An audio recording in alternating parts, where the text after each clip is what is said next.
This is Studio E KEYSongs. Thinking about keys in between keys, how many distances are in between keys. These distances are called intervals. Two notes at one time are called intervals. Playing these two notes at one time make some sound that's different than one note at one time. And they're actually named, and they're named intervals because intervals are like syllables. Syllables are like parts of words in the English language. We have syllables, those little tiny things like whatever. Anyway, the point is being this, is you had all these syllables and then made into a hill and all these great little short words eventually. Well, the same thing happens in music. If you learn your intervals, which are like your syllables in the English language, the intervals in the music language are those bits of chords, those chord things, those great things that are 3 or 4 or 5 notes at the same time. Those things that are chords, those things are so great. These things are chords. These are the greatest things because they have the power to make feeling happy, sad, exciting, scary, wonderful, dreamy, all the possible feelings in the world a chord can make. But first, in order to make those beautiful chords, just like you can make beautiful words if you knew your syllables really good, the same thing goes for if you knew your words, if you learned your syllables, if you learned your intervals. Mallet. Intervals. If you learned your intervals real good, then maybe your chords could be like easier to learn or easier to experience or easier to have a great time or easier because you learned your intervals so good in the very beginning. And because here in Studio E KEYSongs we held you back and we didn't go to chords right away, stayed in intervals. Everyone said, well, why is there an interval 101 and interval 102? Because intervals are that important. And remember that we're talking guitar playing a lot here, which is your right hand. And this guitar playing right hand is going to use its thumb on the keyboard as one all the time. It's possible to use your pointer finger or your party third finger or your lazy but great secret fourth finger or your little reacher fifth finger as the one. But I'm telling you, instead of using this, which would be your pointer finger as a 1, right from the beginning, we're going to be playing like a duck and like a duck and always using your thumb on the keyboard as the number 1. So whenever we're counting off and we're going right or right or right, what do you mean? Well, it'd be kind of hard to go left because look, if here's your thumb in your right hand, how would you go left? How would you go this way? Because your fingers would have to turn over themselves. No, we're just going to go naturally, just to the right. And by going to the right, it all works out. As far as addresses of streets with corresponding interval numbers, as far as learning your intervals in the first kind of phase, which are really the syllables of music, your intervals are descriptive going to the right. In other words, coming from a step and then going higher. Starting at a 1 and then going higher. But it really is like this. It's going higher. 1, 2, like 1, 2 down here. This is a second higher, but it's also a second over to the right. Or a third over to the right, or a fourth over to the right, or a fifth over to the right, or a sixth, or a major seventh, because it's major street we're talking about right here, over to the right, or an eighth over to the right. All these over to the right intervals. Second, third, that's an interval. Fourth, that's an interval. That's these two notes together. It's called a fourth. These two notes together is called a third. These two notes together is called a second. These are the syllables of music. They're called intervals. They're the pieces of chords. The chords are the words. Remember, chords can have 3 notes, or 4 notes, or 5 notes, or 6 notes, or 7 notes, or 8 notes, or however many notes you want to have a chord. But an interval is restricted to 2 notes. 2 notes. That's what an interval is. 2 notes, not 3 notes, because the 3 notes a chord. 2 notes is an interval. So you're only talking about intervals here. So here are 2 notes. Play these 2 notes together, you get an interval of a second. Play these 2 notes together, you get an interval of a third. Play these 2 notes together, you get an interval of a fourth. Play these 2 notes together, you get an interval of a fifth. Play these 2 notes together, you get a sixth. Play these 2 notes together, you get a major seventh, because you're in a major street right now. We're talking about in major town, as described before. And then finally, and just as importantly, 8 notes away is the 8th house, which is always the same letter as the first. So you always know your 1s and 8s by whatever number you start on as 1. Yes, it is 8 higher in pitch, but in the keyboard, it's 8 over to the right, going left to right. Let's take a look at that. Only looking at the letters. Anyway, here's 4 of them just in the E major street. F sharp, 1, G sharp, 2, C sharp, 3, and D sharp, 4. Happens to be the second and the third interval off of E. Here's a F sharp is the second interval. G sharp is the third interval.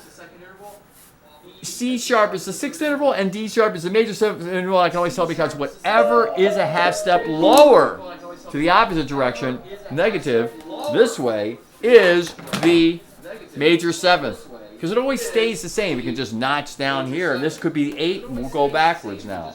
Instead of 1 going right, let's go 8, major 7, 6. Let's go backwards down here. I know, confusing. Let's go this way now. Okay, this is in the regular this way. Okay. If you're talking about this distance in between 2 notes, you're talking about an interval. And so, I have this hashtag sign, and it makes me go to sharp sometimes, and sometimes in this major street I don't. For example, if I go in this major street, I only have 2 sharps. F sharp. Get used to this one. And C sharp. 1 whole step apart from D to E, because as you can see from D to E, there's a 1 whole step apart because there's 1 note in between. From D major street to E major street, there's a radical difference. D major street, starting on D, in between the skis, D, E, F sharp, G, A, B, C sharp, D, 1, the second, the third, the fourth, the fifth, the sixth, the major 7th, which is a half step away from the 8th. The 8th is the same. Same goes if I move it up. I have to go a whole step, a whole step, a half step, a whole step, a whole step, a whole step, a half step. All that working out according to the zoning board to make a major street. Now starting on E, it works out that I run and play with many more sharps than I did in the 1 street next door to me, 1 whole step away. D only has 2 sharps. E has 4. Just moving 1 away, it moves 4. G only has 1. How will I ever remember all these things? D only having 2 sharps in its street. E right next to it having 4 sharps in its street. And G having only 1 sharp in its street. Repetition, repeat, rhymes with Studio E. Remember, anything that rhymes with Studio E is cool in Studio E? Well, here's one thing that's cool in Studio E. Repeating. One thing that will happen in music is you will repeat over and over and over and over and over. There's only 12 possible major streets. Can you imagine how many times you're going to travel all over that same picture?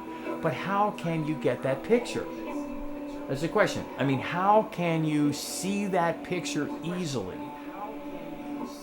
The best way would be if I could have notes that were transparent. And if I could just light all those notes of that major street throughout all the octaves of the keyboard, going higher down during, in pitch or going lower, each octave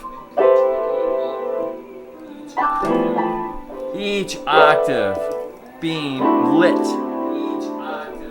An E throughout all those sharps with all those letters together, all lit together, and then going to D with only 2 sharps, F sharp and C sharp, all lit all lit, all throughout the whole keyboard, all just a D street would be lit, or just an E street would be lit. That would be so cool, but I don't have it.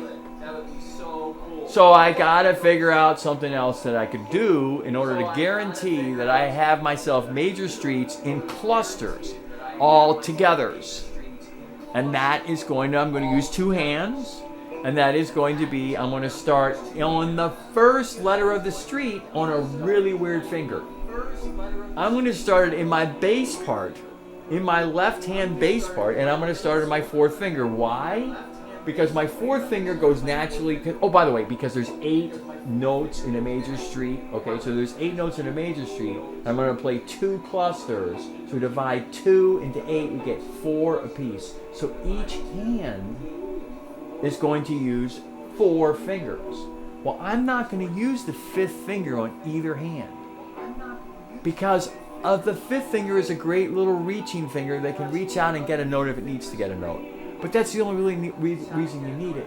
What you need to do is wake up your 4th finger, because your 5th finger will do all the work of the 4th finger, because the 4th finger will be secretive and just kind of lazy and not say anything, even though it's as big as all the rest of the other 2 big brother fingers of the 3rd finger, big sister fingers, big sister or brother fingers, any kind of generic fingers. Those fingers, the 3rd and the 2nd, are just as big as the 4th. So let's start using the 4th. All right, so here's the point. I'm going to go in clusters, and I'm going to play 2 clusters of the same distancing apart, so I can find my way around. Like if I can just find my way starting with my 4th finger and going naturally 4, 3, 2, 1 in my left hand bass part, and then taking over my right hand and going 1, 2, 3, 4. I'll have my 8 notes. 4, 3, 2, 1, 1, 2, 3, 4. I'll have my 8 notes, right? Okay. I want to go the distancing in between my fingers, either a half step or whole step. We were already talking about a whole step, having 1 note in between. Well, half step is half of that, which is touching any kind of possible note. B, C, and E, F are half steps. But D to D sharp is a half step. Going from a letter to a sharp is a half step. Going from a sharp to a letter is a half step. Going from a letter to a letter sometimes is a half step. But all those half steps are important to know, especially because you're going to make a lot of whole steps too. But let's just say that you wanted to know in cluster-wise and have a whole step, and a half step in each hand. No matter what you start on, if you start on your first finger, anywhere. I'm going to imagine, I'm going to, like, even not looking, I'm just going to hit a note on a letter side. I'm going to hit a letter side, and I'm going to go whole step, I have to keep 1 note in between, and then half step. I'm going to go whole step, half step. Just to practice it. Here, pick another one. Wait, far away. This is a C. Oh yeah, this is the magic. It'll show you everything, placement on the keyboard. That C to C always works out perfectly, leaving out all of the sharps. And you can see how they stick out, those 5 sharps possible. But if you have 1, 2, 3, 4, 5, 6, 7, 8, those notes right there are in perfect dimension. Whole step, half step. As a cluster, 4, 3, 2, 1. Or excuse me, 4, 3, 2. Now it's hard for me to reach like this, so I'm going to utilize this upper keyboard with the MIDI feed from this to this. I'm going to lower it an octave too by pressing this little button down here and bringing this whole keyboard down 1 octave, playing this keyboard. So this keyboard is playing this keyboard, and when it's playing it, it's sending signals. Pling, pling, pling, pling. Every time I press the key up here, it's sending a signal down here. So I really have to turn on this keyboard in order to send the signals. And I'm turning on the keyboard, and this will now play this note. Hear it? It's playing this keyboard. Right hand's playing it, left hand's playing it. Okay, now I can reach over and show easier the clusters. But it makes a dilemma. Oh, wait a minute, hold on. You got 2 keyboards? Oh, this is way too complicated. 2 planes, 2 different planes that you're playing on? Way too complicated. Not complicated at all. Your brain will not know the difference because it's thinking in letters, remember? We're not thinking in a flat plane. We're thinking in looking at the sharps and finding where we are on the letter side. We're looking through 2 sharps or 3 sharps or 2 sharps or 3 sharps. We're finding that oh, there's a D. Oh, there's a B, because I'm talking. That's because we're looking where we are in comparison to those sharps. We're looking through them to find where we are in the letters. Okay, so we know that. So that's a very important part that the sharps are already playing. Now we're saying that sharps have to be in some house placements in streets. They have to be in a certain place, sometimes sharps, sometimes letters, okay? So they become just as important. So everything becomes just as important, right? But we're all thinking in letters, no matter where we are. We could be over here, over here, over here, over here, wherever. Wherever the keyboard happens to be that we play, as long as I go one whole step, then another whole step, then a half step, as long as I go that distancing in each hand as a cluster. Whole step, half step, clustered in the right hand. Whole step, half step. Now, how does it work in the left hand? It does. Like the whole step is in between your fourth and your third. The second whole step is between your third and your second, and the last half step is between your second and your first. That close. So you actually have to learn how to either squeeze your two fingers together, whatever fingers they might be, and they might be your thumbs, to play a half step sometimes. That squeeze thing, or move it just enough so you have one note in between, and that one note in between makes your whole step. But you have to know in your mind how to do that distancing between a half step and a whole step. Oh yes, and there's 12 other intervals, including the octave, and including the one which I count as an octave. So you already have two there. But anyways, the whole step is an interval called the second, but the half step is a measurement. It's only a measurement. Let me show you. Hold on here. Measurement. The word measurement. Versus whole step.